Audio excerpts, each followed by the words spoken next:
سب سے زیادہ اس مہینے میں ہمیں عبادتیں کرنی ہیں وہ کون کون سی ہیں؟ نمبر 1، ذی الحجہ کے شروع کے 9 دنوں میں روزوں کا اہتمام کرنا ہے۔ نمبر 2، ان دنوں کی راتوں میں عبادت خوب کرنی ہے۔ نمبر 3، ان دنوں میں زیادہ سے زیادہ تسبیح کا اہتمام کرنا ہے۔ کتنی بڑی فضیلت ہے! ایک روزے کا ثواب سال کے روزوں کے برابر، ایک رات کی عبادت کا ثواب شب قدر کی عبادت کے برابر۔ قربانی کا مقصد کیا ہے؟ قربانی کا مقصد اللہ کی رضا حاصل کرنا ہے، اللہ کو خوش کرنا ہے۔ اللہ راضی کب ہوں گے، اللہ خوش کب ہوں گے؟ جب اخلاص کے ساتھ ہم قربانی کیا کریں، خوش دلی کے ساتھ ہم قربانی کیا کریں۔ سب سے پہلے جانور جو خریدے تو اس کی عمر دیکھیں۔ وہ قربانی کرنے والے ناخن، بغل کے بال، زیر ناف بال، عید کی صفائی کب کرنی ہے اور کب سے کب تک نہیں کرنی ہے۔ اللہم صلی علی سیدنا محمد۔ الحمدللہ نحمده ونستعینه ونستغفره ونؤمن به ونتوکل علیہ ونعوذ باللہ من شرور انفسنا ومن سیئات اعمالنا، من يهده الله فلا مضل له ومن يضلله فلا هادي له، ونشهد أن لا إله إلا الله وحده لا شريك له، ونشهد أن سيدنا ونبينا ومولانا محمدا عبده ورسوله، أما بعد فأعوذ بالله السميع العليم من الشيطان الرجيم، بسم الله الرحمن الرحيم،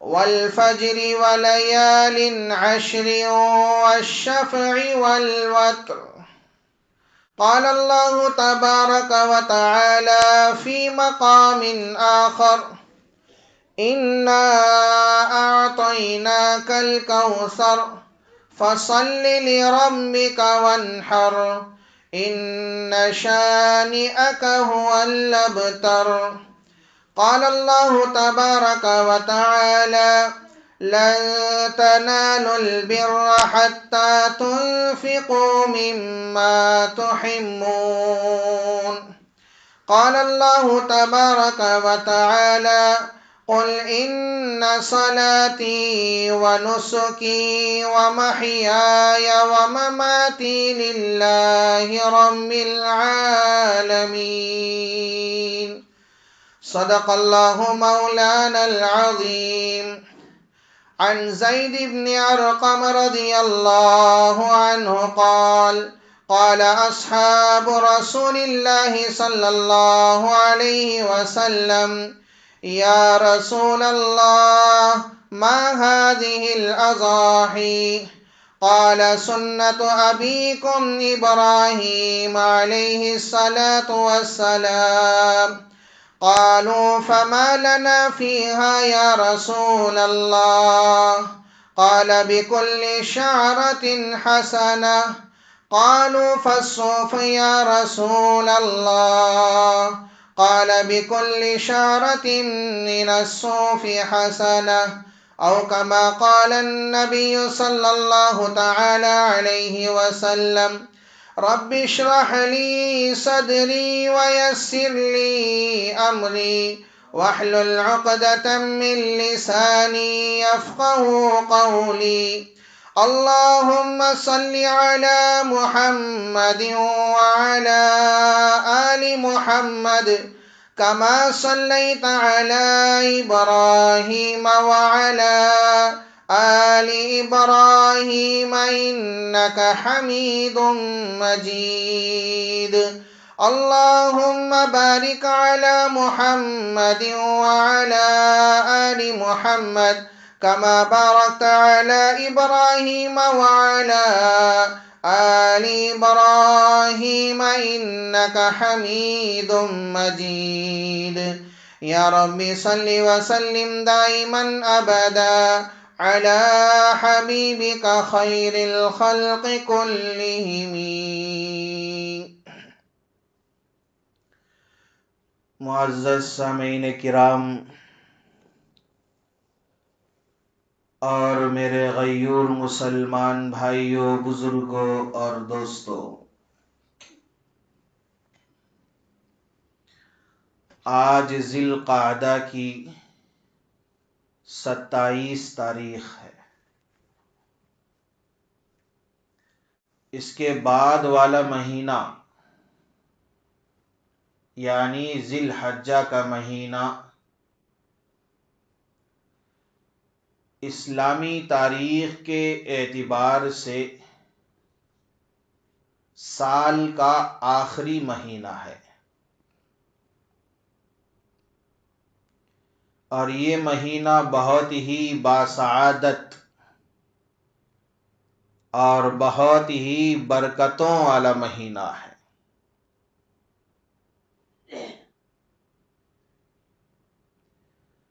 جس کے فضائل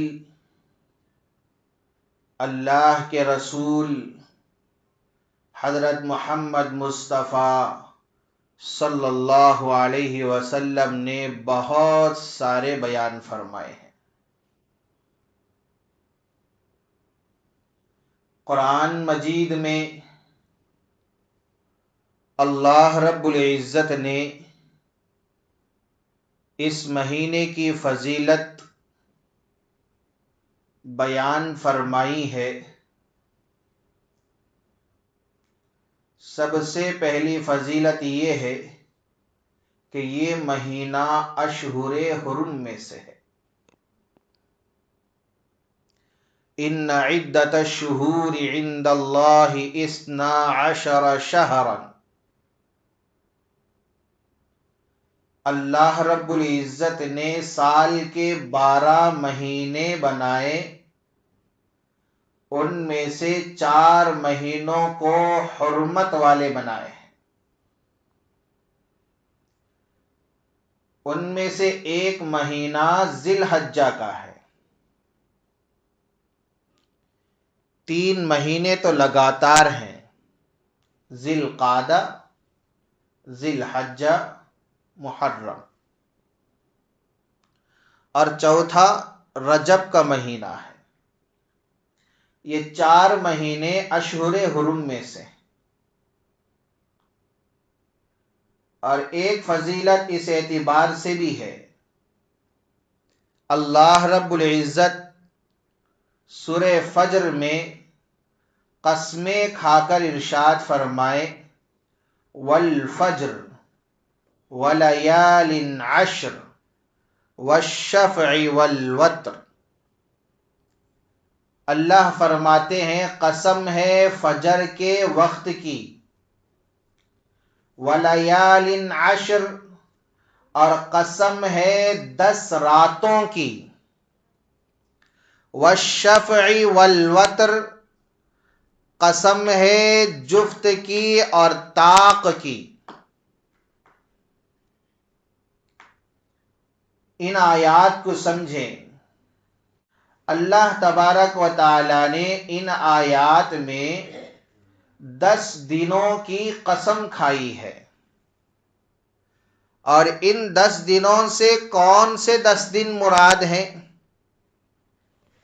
امام قرطبی رحمت اللہ علیہ تفسیر قرطبی میں بیان فرماتے ہیں کہ ان 10 سے مراد ذی الحجہ کے 10 دن ہیں۔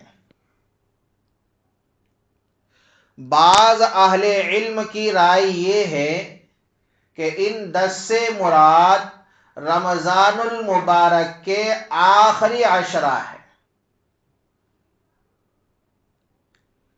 علامہ ابن قیم رحمت اللہ علیہ فرماتے ہیں اس میں تعارض ہی نہیں کہ دنوں کے اعتبار سے سب سے افضل دن ذی الحجہ کے شروع کے 10 دن ہیں،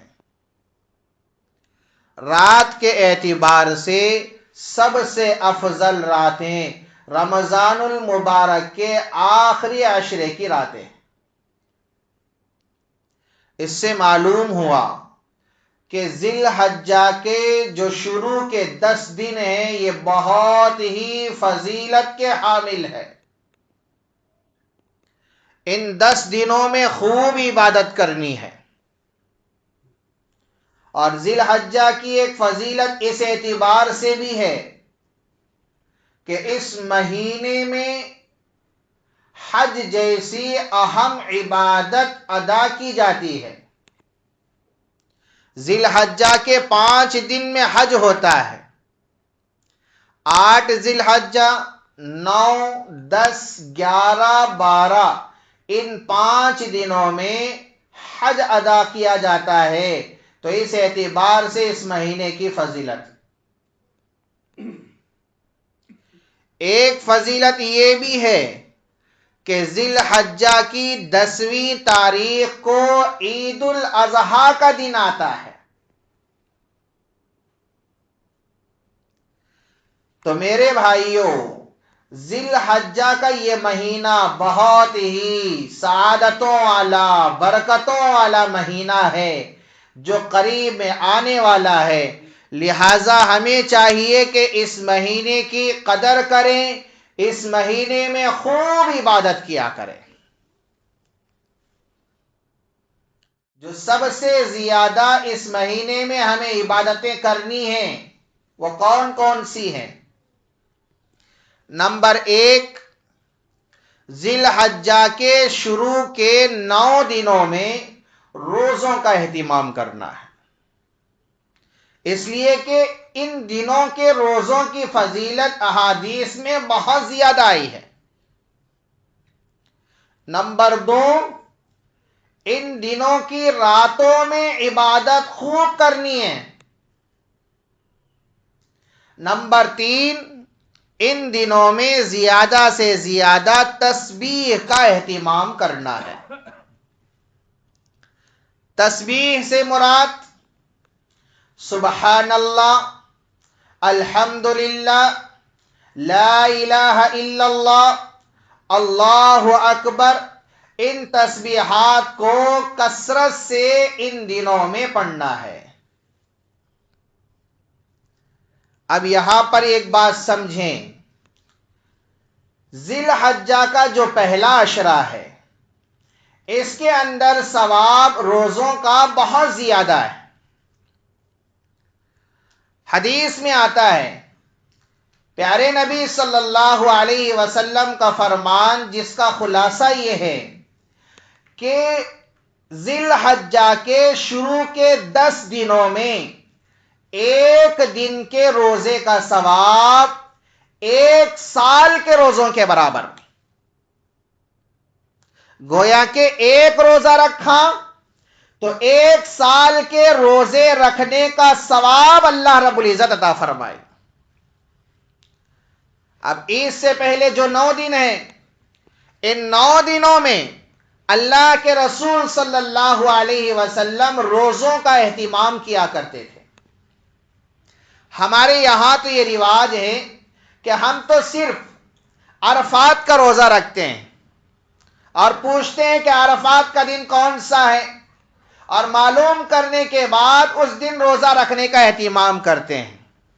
ہاں، عرفات کے روزے کی بھی فضیلت بہت زیادہ ہے، اور عرفات کا دن بھی شروع کے عشرے میں ہی آتا ہے، تو اس دن بھی روزہ رکھنی ہے۔